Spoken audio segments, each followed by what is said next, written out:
Magandang gabi, bansang Pilipinas, ang inyong broadcaster, Gani Oro. Sa loob ng 15 minuto, ako ay maghahatid ng mga mahalagang balita at mga pangyaring nagaganap sa iba't ibang panig ng ating bansa. Mapapanood dito sa PTV Digital, sa YouTube, sa Facebook page ng Laguna Patrol at iba't iba pang social media platforms. Ito ang The Broadcaster. The Broadcaster.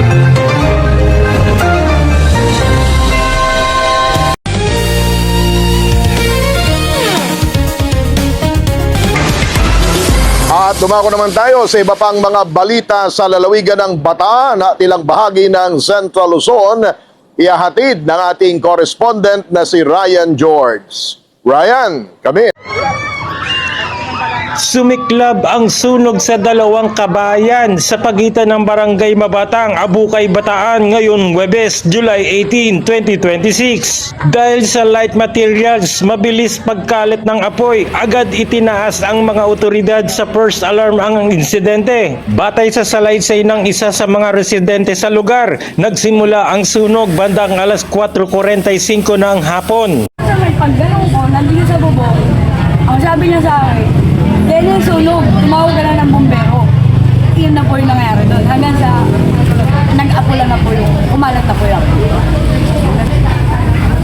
quarter 5 mga. Umpisa po, nasa labas ako ng bahay sa tindahan. Tumawag po si ate ko sa akin, pinapapunta ko sa kanila. Buti na lang, hindi ako umalis kagad. Eh yung sa tapat bahay namin, tinatawag na ako dahil meron nga daw usok.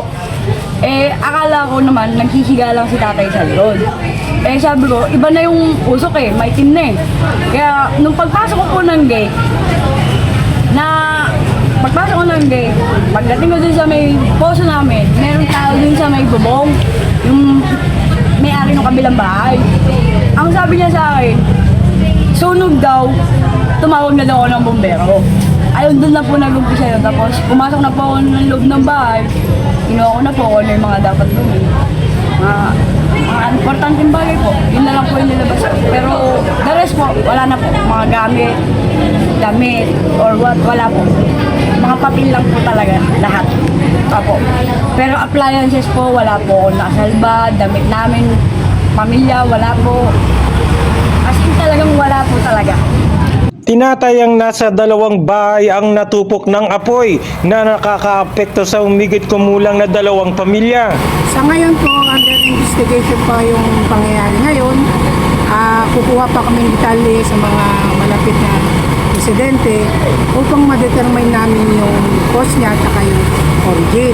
Kasi meron pang thorough inspection po yan kung ano po yung effect ng walling, kung ano po yung mga makikita namin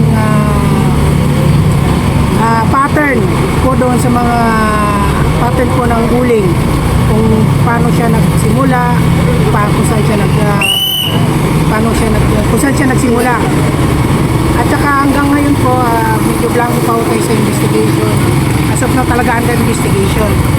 Kinukuha pa namin yung detalye ng ibang sa mga nasunugan. At saka sa ngayon, nagpapanaga naman po ang ating mabuting mayor po na si Rick Martin para i-extend po yung tulong sa mga nasunugan sa ngayon.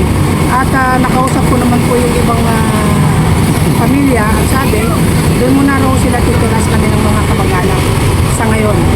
At yung bahay po natin ay mga bungalow type po, mga light materials tulad ng kahoy. Yung iba, yung nadamay na bahay, although semento yung kanyang mga walling, pero light materials pa rin yung karamihan po dito.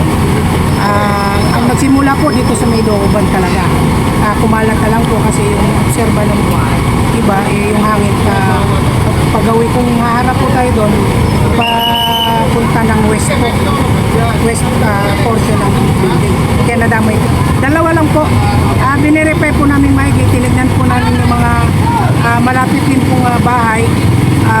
Wala na so far, wala naman pong naguling po siya. Hindi po siya nagkaroon ng deterring effect po. Pero? Wala naman po.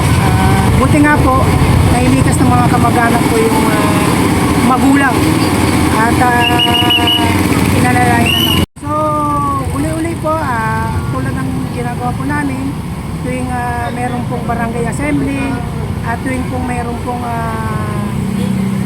fire prevention month, lagi po kaming mag-aalala sa inyo na po sa ibang residente po ng Bukay po.